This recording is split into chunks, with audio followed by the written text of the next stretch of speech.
Hey, it's Mike D at Down Pepper Tree Lane. Please check out my shop, my eBay store, and Patreon, and really support the channel. I truly appreciate it. DownPepperTreeLane.com. Okay, today we're going to talk about a Charlie Brown autumn. As here in California, the leaves start to turn, I often think of my childhood. And Charlie Brown and the Peanuts gang was such a big part of it. I try to capture what life was like in the 70s before social media, before iPhones and all that. And one thing that kids did was read comics, the funny papers. Most families got the newspaper back then, and on the weekends you'd kind of hear it clunk at 7 in the morning in your driveway. That might be your first wake up call, which you could quickly ignore, and then maybe an hour later wander out there and get the paper. And then each member of the family would pick up their section of interest. Dad might grab the front page, and mom would grab the lifestyle, and I would grab the comics or the funnies. And Charlie Brown or Peanuts was usually the top comic, a very popular one. There were others like Andy Cap or Ziggy that were in smaller print, but Peanuts had star billing. And it was written by Charles Schulz in Minnesota. Growing up, he kind of observed all the characters in his neighborhood. And he was a depressive type of personality, and he kind of wrote that into the Charlie Brown character. But sometimes Charlie would overcome his problems. It just, it was a journey for him. And so it's like the comic strip dealt in archetypes. Like there was Lucy, and she was like the alpha female of the school or the group. You all know that one girl who's really strong-minded and in charge of the committees and all of that. Then there was like Violet, who was more of a beta female who would follow along in the background, be part of the chorus or the group. And there was Linus, who was sort of a weird offbeat character who was interested in religion and spirituality, and we all knew quirky characters like that growing up. Then there was Peppermint Patty, and she was the tomboy who was great at sports, and we all knew someone like that. And then there was Schroeder, and he was a nice looking guy but kind of a nerd into music, and almost everyone knew someone like that. And then there was some background players like Shermie, kind of a beta male, kind of quieter in the background, or Pigpen, kind of a messy, dirty guy, or Franklin. The characters in the background were not as well developed, but they would occasionally have a funny line or something. So then there was Snoopy, of course, and he was a fully developed character, kind of always doing something zany or crazy, or helping to save the day or whatever, and his sidekick Woodstock. And there were books, of Peanuts, and but one thing I really remember is in the autumn or the fall was the TV shows, the specials on CBS. And back then there were only 3 networks, so almost everybody watched them. It was a ritual, a rite of passage. The Halloween special, where all the kids dressed up in costume, and Linus was always searching for that great pumpkin.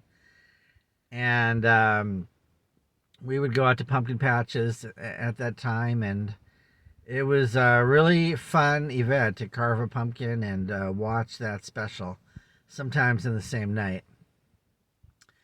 And of course, Charlie Brown would get a rock in his bag, you know. And if like bummer or bad things happen to you, you could always kind of relate to that Charlie Brown character. It's like, well, that happened to him too. I'm not the only one.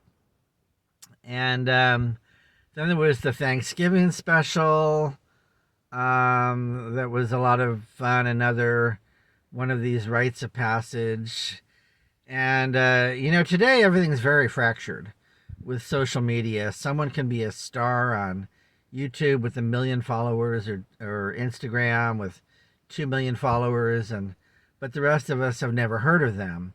Everything's fractured in 1 million directions like a hall of mirrors. And our society is very scattered all over the place. But once again, back then it was kind of a united nation, really, a United States. And we were all mostly on the same page. And the big special was the Christmas one, of course. And they even brought in some religion, and this was made in the 1965, around that time. And Linus even quoted the Bible. And CBS ran that for years and years. And that's something that, society's trying to get rid of in many ways, is Christianity and the Bible in our pop culture. But back then it was just considered normal. And there were nativity scenes everywhere you would go, even in shopping malls. And most people went to church. In my area, it was usually you were Protestant or Catholic, possibly like Jewish or Mormon, but usually Christian was the overwhelming majority. And it was you were either Episcopalian or Methodist or once again Catholic or just one of the branches. And pretty much everybody went to church and celebrated. All the TV specials at Christmas had some religious songs, and like I said, this Peanut special quoted the Bible toward the end, and it was very melancholy and sweet. And Charlie Brown always has the other kids kind of laughing at him or teasing him, but in the end he kind of makes it all work out somehow. And like I said, if you were a kid and went through various troubles at school with your parents or friends or whatever, and we all did as kids, because kids can be so mean, and there's peer pressure and all of that, then you could relate to Charlie Brown's character. So, like I said, that's some of the other things we did before social media in the autumn was we would do like arts and crafts. We would take oranges and put cloves on them and then hang them in the kitchen. That was like a normal activity. We would either do it in school, or a lot of us were in Boy Scouts or Girl Scouts. That was very popular at the time. And we would do arts and crafts, or our parents would do them with us at home, like in the family kitchen table. Lots of carving pumpkins. Like I said, that was a big thing. And then you would take out all the pumpkin seeds and you would toast them in oil and salt in the oven, kind of on a low degree. I remember my mom told me exactly how to do it. And you would just watch them being toasted, and they tasted fantastic. My mom would take me to the store and get pomegranates every fall. And, I would carefully pick out the seeds because she told me they would stain, and just carefully, pull them out one by one. It was such a treat. And now today you can just buy palm juice, but back then, things took a little more time and care. And everything was a little more handmade and homespun. Even me living in the city, Los Angeles, and we would find places out in the fields, to find pumpkins, or there were still areas we could go to have a kind of a farm or a rural experience in the fall. And like I said, there was lots of reading back then before social media. There was libraries were very popular. Your parents would drop you off at the library on a Saturday for a couple hours. You could listen to music, read books. that kind of thing. Most people read the paper every day. There were lots of bookstores, new and used, but in particular, new bookstores everywhere. So you would always have a book by your night table and a full bookshelf at home. There were encyclopedias to read through. People would look things up in encyclopedias before there was the computer. So that gives you kind of a flavor and a taste, and also lots of like outdoor activities. For instance, flying a kite, like they did on Peanuts. They would, fly kites.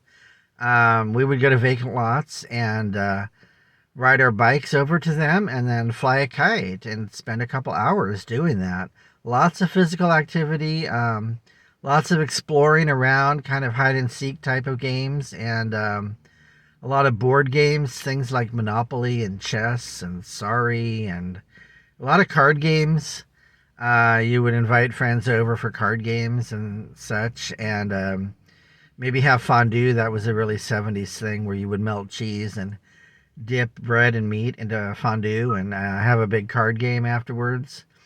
So that gives you kind of a flavor and a style for what it was like. There was a lot of social interaction and human interaction, and people in my age group generally have very well developed social skills, and we can talk to anyone about anything. And I don't want to see people or kids just get lost in social media and be unable to develop social skills. So I keep putting out these videos with positive ideas and thoughts, and hopefully we can keep some of what we used to have. There can be a balance. Maybe people can go on a social media diet, and that's what I've done. I've tried to cut it down to what I really need and truly enjoy, and then I go out and enjoy my day. But like I said, please check out the works of Charles Schulz. There's a Peanuts Treasury you can buy. It's a coffee table book that is really great. I have one or two of those, and you can collect a lot of his great comics. There's some really good ones with Charlie on the baseball team and the pitcher's mound, and they would even be like serial stories. You could follow them along for a couple weeks on a storyline, as he, for instance, is trying to get together his baseball team to, reach the goal of a winning game or something like that. But you will definitely relate to at least one or two of these characters in the Charlie Brown gang. And I'll leave you with that. And one last thing is, I love that the adults never spoke there. They just said wah, wah, wah, wah, wah, and they were in the background. And I loved that, because sometimes when adults spoke to me, I just felt like it was wah, wah, wah, wah, wah, like an endless drone. And he really captured a kid's world perfectly, and how we all really related to each other so well, and the adults were almost in the background. And lastly, he used a jazz soundtrack. It was a guy named Vince Guaraldi. I strongly recommend you check out the music. You can just type in like Peanuts, Charlie Brown music, or jazz, or order a CD and support his work. But it really introduced me to sophisticated adult jazz with the bass and the drums and the piano, and it was just delightful, just beautiful pieces of music. And there's one in the Christmas show. It was called Skating. That's really beautiful. And they did that Christmas song at the end. I strongly recommend getting the Christmas album for Peanuts as well.